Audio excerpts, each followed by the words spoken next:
अगर आप चाहते हैं नौजवानों को रोजगार की सुविधा इसी प्रकार से मिलता रहे,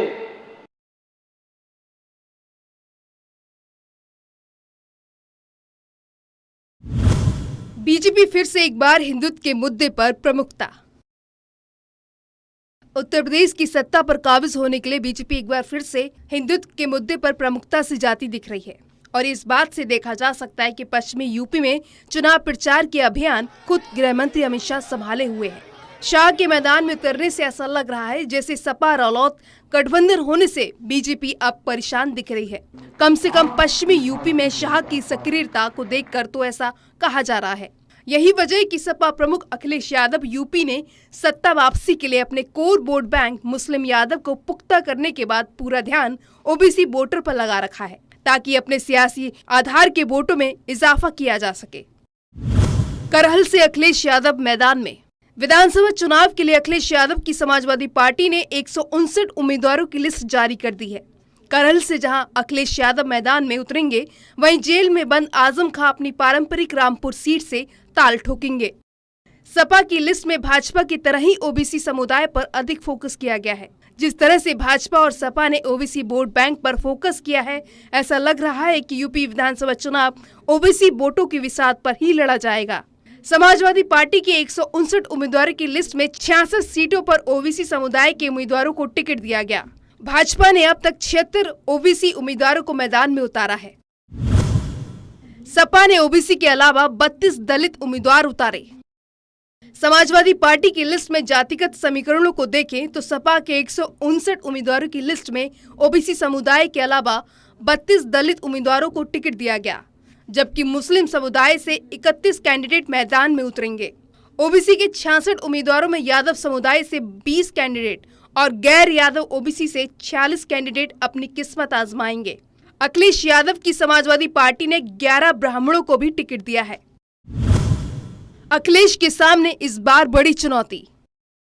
अखिलेश के सामने इस बार बड़ी चुनौती है। ये पहला चुनाव है जिसमें वो अपने पिता मुलायम सिंह यादव के साए से अलग होकर चुनावी मैदान में है। मुलायम सिंह यादव सक्रिय राजनीति में है नहीं। ओबीसी तक पहुंच और रालोद प्रमुख जयंत चौधरी के साथ गठबंधन, दोनों में अखिलेश ने एक नया सपा का चेहरा दिखाया है।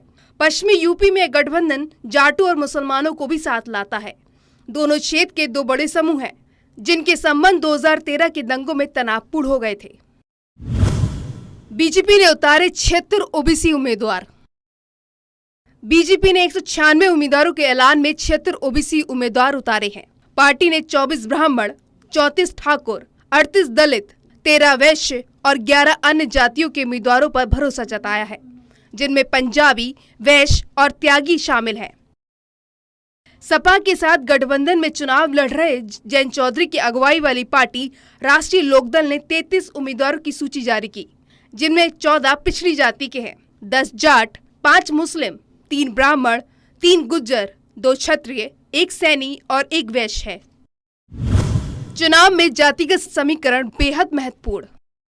दरअसल इस चुनाव में जातिगत समीकरण बेहद महत्वपूर्ण हो गया है। जिस तरह बीजेपी और सपा ने बड़ी संख्या में ओबीसी उम्मीदवार उतारे हैं, इससे साफ है कि दोनों ही दल पिछड़े वर्ग के मतदाताओं को अपनी ओर लाने का प्रयास कर रहे हैं। इस प्रयास के तहत सपा ने योगी सरकार में मंत्री रहे स्वामी प्रसाद मौर्य, दारा सिंह चौहान और धर्मपाल सैनी सहित कई विधायकों को अपने पाले में किया, तो बीजेपी ने भी दूसरे दलों से कई नेताओं को पार्टी में शामिल किया है। कांग्रेस के बड़े नेता आरपीएन सिंह ने भगवा दल की सदस्यता ली है। भाजपा का हिंदू वोट बैंक डगमगा रहा। अब तक बीजेपी किसानों को फायदे, कोरोना काल में मदद, गरीबों और वंचितों के कल्याणकारी योजनाओं की अपनी उपलब्धियां गिना रही थी, लेकिन अब भाजपा का संकट समझिए। उसे सिर्फ इस बात की चिंता नहीं है कि मंत्री और विधायक पार्टी से पलायन कर रहे हैं, बल्कि सबसे बड़ी चिंता तो ये है कि उसे हिंदू वोट बैंक में फूट पड़ने की है, क्योंकि आरोप लग रहे हैं कि ओबीसी और दलित समुदाय की उपेक्षा की गई है। दरअसल जिस भगवा दल ने 1990 के दशक से एक एक करके जोड़ा है, इसी टेंशन के कारण इस्तीफे शुरू होने के बाद राज्य के सभी नेता सफाई देने के लिए मैदान में उतर आए, जिससे जनता में कोई गलत संदेश न जाने पाए। इस बार के चुनाव में पीएम मोदी की लहर कम। इस बार के चुनाव में पीएम मोदी की लहर कुछ हद तक कम होने के साथ ही ओबीसी वोटों पर बीजेपी की पकड़ भी ढीली होती हुई दिख रही है। ओबीसी राज्य की आबादी का 50% से अधिक है, 2017 में सपा ने 311 सीटों पर चुनाव लड़ा था और 21.82% वोटों के साथ 47 सीटें जीती थी और रालोद ने 277 सीटों पर चुनाव लड़ा था। उसके हिस्से में सिर्फ 1 सीट आई थी और 1.78% वोट मिला था। बीजेपी को 39.7% वोट मिले थे। पिछले चुनाव के नतीजे।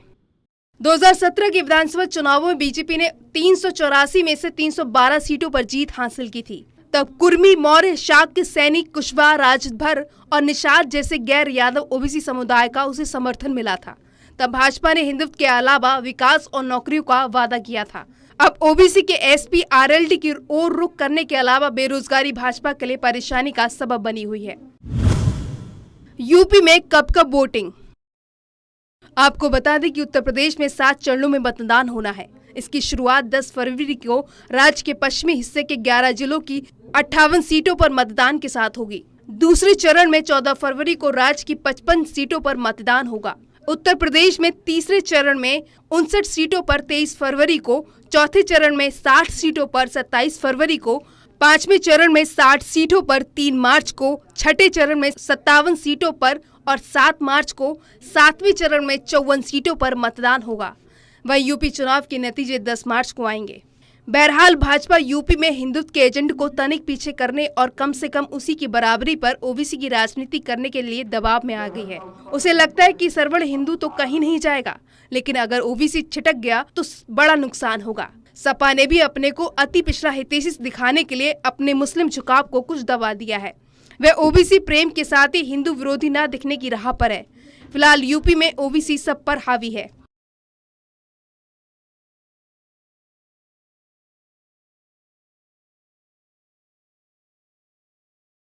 Special desk, total news.